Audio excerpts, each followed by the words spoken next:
Most of us believe we live in one financial world, a world of paychecks, taxes, savings accounts, and maybe, if we're lucky, a modest investment portfolio. We're told to work hard, save diligently, and play by the rules. But what if that's only half the story? What if there's a second, hidden system running in parallel, a secret architecture of wealth that follows an entirely different set of rules? A system built not for you, but for a global elite. If you've ever felt like the game is rigged, that no matter how hard you work, the gap between you and the ultra-wealthy just keeps growing, you're not just imagining things. What's happening isn't a glitch. It's by design. It's the result of a system perfected over centuries to concentrate wealth and power, invisible to almost everyone.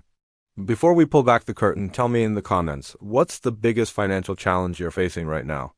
I read every comment, and your stories give this a powerful human perspective.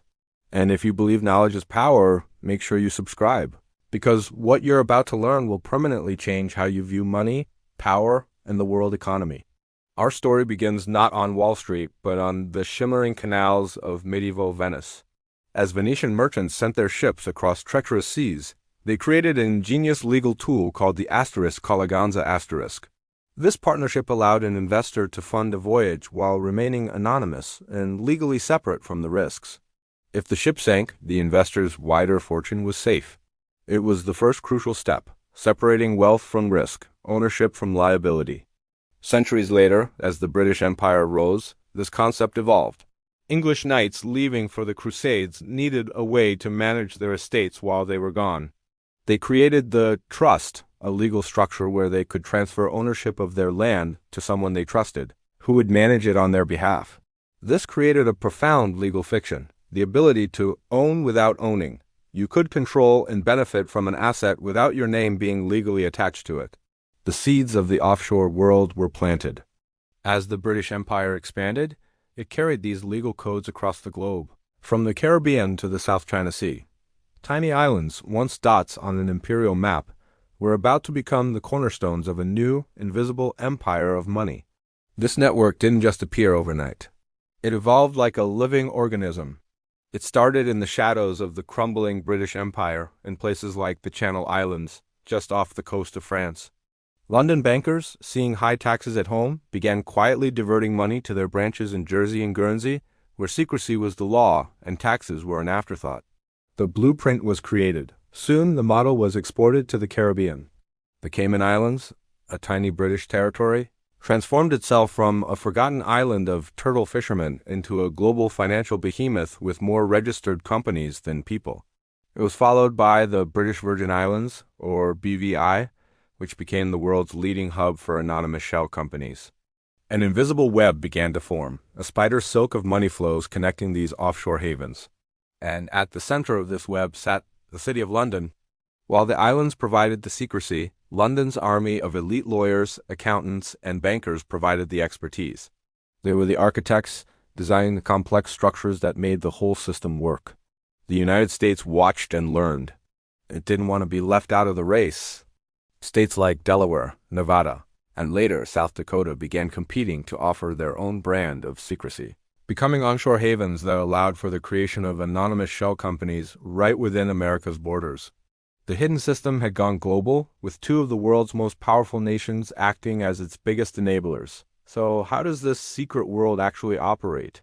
It relies on a toolkit of legal and financial alchemy. The most basic tool is the Shell Corporation. It's a company that exists only on paper, with no office and no employees. It can own things, bank accounts, real estate, yachts, even other companies, but its true owner is hidden behind layers of legal secrecy. The next tool is the trust, the modern descendant of the medieval concept. A wealthy individual can place their assets into a trust, legally handing them over to a trustee. The assets are no longer theirs, shielding them from taxes, lawsuits, or divorces, even though they can still secretly control and benefit from them. When corporations want to play this game, they use schemes with names that sound like spy novel code. One of the most famous was the double Irish with a Dutch sandwich. Here's how it worked. A tech giant in California would sell the rights to its valuable intellectual property, its code or its brand to its own subsidiary in Ireland.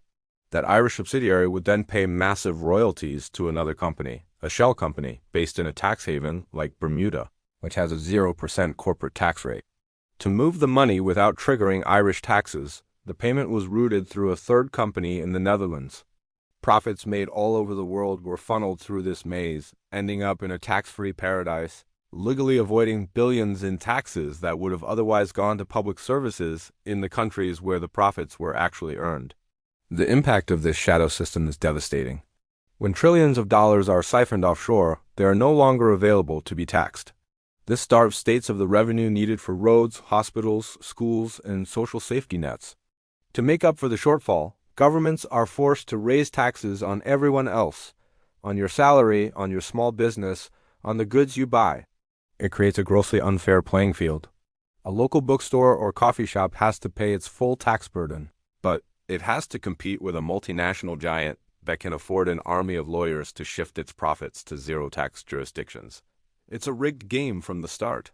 But the most corrosive impact is the collapse of social trust. When ordinary people see a system where the rules are different for the rich and powerful, they begin to lose faith in the fairness of society itself. This isn't just about money. It's about the very fabric of our democracy. The widening chasm of inequality is a direct consequence of this hidden architecture, a system that actively funnels wealth upwards and shields it from the obligations the rest of us must meet. Perhaps the most shocking part is that this system operates with the quiet complicity of our own governments. There's a revolving door where government officials who write the tax laws and regulations later leave their public posts to take high-paying jobs at the very law firms and accounting giants that exploit those same loopholes for their wealthy clients. They are, in effect, cashing in on the system they helped create. Nations are trapped in a race to the bottom, competing with each other to offer more secrecy and lower taxes to attract the mobile capital of the global elite. The UK and the US, despite their public condemnations of tax evasion, are the two biggest enablers of global financial secrecy, according to the Tax Justice Network. They are the gatekeepers of the shadow economy. This offshore world isn't just about tax avoidance. It's a breeding ground for crisis and corruption. The 2008 financial crisis was fueled by a vast shadow banking system that operated through offshore vehicles outside the reach of regulators. These entities were trading the toxic mortgage-backed securities that brought the global economy to its knees. When it all collapsed, the public was left to bail out the banks, while the architects of the system, protected by their offshore structures, walked away with their fortunes intact. Moreover, this system is the global laundromat for corruption. It's how dictators plunder their nation's resources, how arms dealers hide their profits, and how cartels wash their drug money. The same secrecy that protects a billionaire's tax bill also protects a criminal's blood money. Today, the system is mutating. As governments have started to crack down on traditional bank secrecy, the ultra-wealthy are shifting their strategies. The shadow system is molting, shedding its old skin for a new one. The focus is moving from secret bank accounts to hard-to-trace real assets. Anonymous shell companies are now used to buy up luxury real estate in London, New York, and Vancouver, turning vibrant city neighborhoods into empty vaults for global capital and pricing out local residents. They're buying priceless works of art that are stored in tax-free warehouses called freeports, and they're using complex legal structures to hold intellectual property and even cryptocurrency. The system is always evolving, staying one step ahead of laws and regulations, finding new cracks in the global financial order to exploit. So what can you do? You may not have access to a team of London lawyers or a trust in the Cayman Islands, but you are not powerless. The first step is to adopt the principles they use, but legally and ethically, for your own defense. Understand the power of limited liability. If you run a small business, structuring it as an LLC or a corporation can create a legal shield between your business assets and your personal assets, a basic but crucial form of protection. Second, learn the lesson of real assets. While they hoard property and art, you can focus on owning tangible, productive assets instead of just paper promises. This could be a home that isn't over-leveraged, a piece of productive land, or a stake in a solid, cash-flowing business. The key is to own things that have intrinsic value in the real world. Finally, the most powerful defense is knowledge. Financial education is the great equalizer. By understanding how money, debt, and assets truly work, You begin to move from being a pawn in their game to being a player in your own. You learn to see the world not as they tell you it is, but as it actually operates. You can't be invited into their secret club, but you can absolutely stop being a victim of it. In a world where financial rules are written by the few for the few, becoming financially sovereign isn't a luxury. It's a necessity. Knowledge and awareness are the new wealth.